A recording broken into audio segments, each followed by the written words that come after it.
This one is hard to forget, filled with dozens of in-game iconic mechanics and elements that we saw for the first time in a Dragon Ball game, new characters, new battles, and an enhanced story mode that, even to this moment, is considered one of the best ones. October 5th, 2006, and Budokai Tenkaichi 2 would arrive.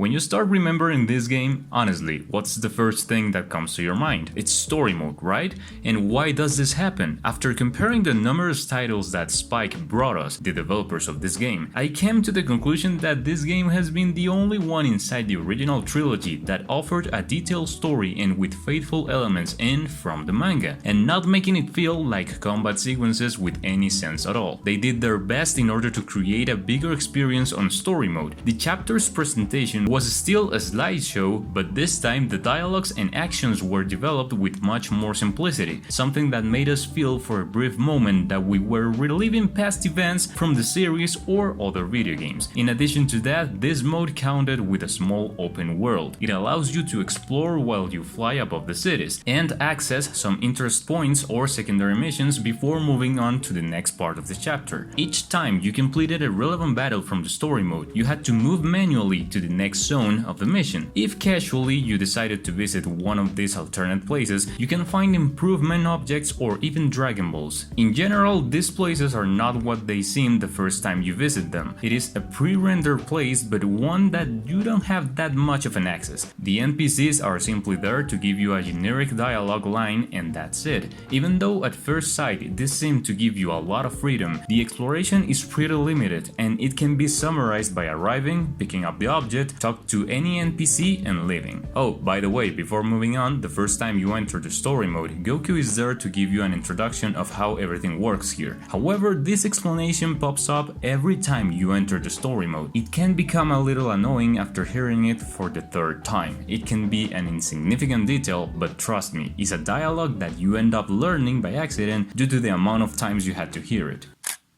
Moving on with this story mode, and after watching the interactive loading screens with Yamcha, this gets narrated with more focused events compared to what we saw in the first game. They are divided by character dialogues and some exclusive animations of this mode. Animations or in-game cinematics, which are the most memorable ones inside this game saga, thanks to its dynamism and fidelity. The spectacular sensation of watching the beam struggle between Gohan and Cell, or Tarles beating up Goku, is something that you can only enjoy with this Budokai and Tenkaichi in specific. It's one of the most remembered aspects of this game, but with all those good representations of the arcs inside the anime, it came with some trouble. As I said before, we have the story divided in more individual battles than before, but they sometimes exaggerate this aspect with the intention of making it longer. For example, on the last battles on the game, we have to defeat Shin Shenron 6 times, 3 times with Goku, 2 times with Vegeta, and 1 last time with Gogeta Super Saiyan 4. Look, I know that this part of the story in Dragon Ball GT, the fight against the one-star dragon, is a long one, but is there really a need of making us fight against the same individual 6 times in a row? I don't know. From my point of view, they could have regulated the battles each one per scenario. In addition to that, I couldn't ignore the fact that the game has some flaws, like how it lets you use some techniques that the character did not learn at certain point of the story, or transforming in situations where you couldn't. What up, Reddit? Some arcs finales have abrupt endings and without explanations. It's like we lost the fight, but all of a sudden the storyteller says, and that's how once again the peace was restored on Earth,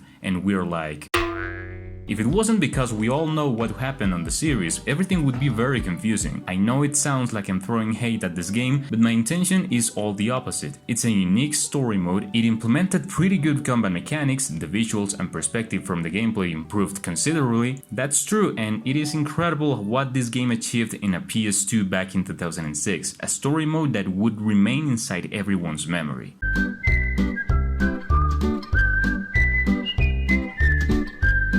The game modes included on this new title are almost the same ones that we saw on the first Tenkaichi, with a versus mode, tournaments, preliminary fights, and duel challenges. Talking about more in depth regarding the combat system and the impact it generated with the changes, I think the most important thing to highlight was the active listening the developers had with the players, their feedback. Some elements that were not seen before now were on the game thanks to the community that played Budokai Tenkaichi 1. The combat feels a lot more diverse. The triangle and square combos gave more combo possibilities. The unique abilities diversity that every character had was truly amazing to be a 2006 game. Now everything seemed more lengthy, partly due to more health bars implementation and not just one life bar as happened before. It was possible to switch to other character mid-battle. The already claimed mechanic of transforming mid-battle and performing the fusion was finally there. This aspect was already included on previous Budokai games, so it was weird that the most modern Dragon Ball game back in those days didn't have this mechanic. All of these are not even half of all the changes that were added to the game, changes that helped it to become the center of attention for those ones who wanted to dedicate more in depth to the combat mechanics. For the first time, it didn't feel like an emulator with a lot of flaws with the essence of Dragon Ball on 3D. But the arena fighter the developers wanted it to become, a casual gaming style, but one that rewards very well the players that did their homework and learned how the battles really worked. You can perform a semi-infinite combo once you have your ki charged to the maximum. Some pursuit special moves were not completely unblockable anymore. The majority of these special moves were not copy-paste. You can return to your base form once you already transform. The pursuit attacks now have a range and time limit. In general, the changes are evident at first sight. The effort is evident. The developers really wanted to make the players feel comfortable with the game because they supported their project. Previously, many players complained that it was hard moving from the Budokai gameplay to the Tenkaichi 1. It felt less challenging and rewarding for Mashi players, but thanks to the combat design seen here, those complaints disappeared. And talking about these improvements and changes,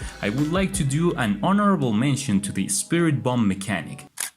We all know this technique, we all know Goku is the warrior that uses this technique, and even though it has been poorly represented in the past, the Spirit Bomb here is easily the best executed special move in the entire game and even the Tenkaichi saga. Now it's not a slow projectile. I know it makes sense that it's slow since it's huge and its movement takes a lot of time just as in the series, but now it was successfully adapted to the game's rhythm. It is an unblockable attack and it can only be performed through the energy accumulation. It has all the sense in the world. Without energy charging, Goku is unable to do this technique. What really surprises me is how they show the energy accumulation aside on the screen, the same way it happened in the Frieza saga. Once we throw it, Goku teleports to the energy location and it becomes one of the most devastating moves. It is still a Dragon Ball game. It keeps bringing us Dragon Ball searching. The Evolution C upgrades were kept in order to keep the most hardcore players engaged and trying to buy all the necessary items to level up their favorite characters. And speaking of those characters, it's no surprise they added more fighters to the roster, in addition to the already existing ones. 110 playable characters,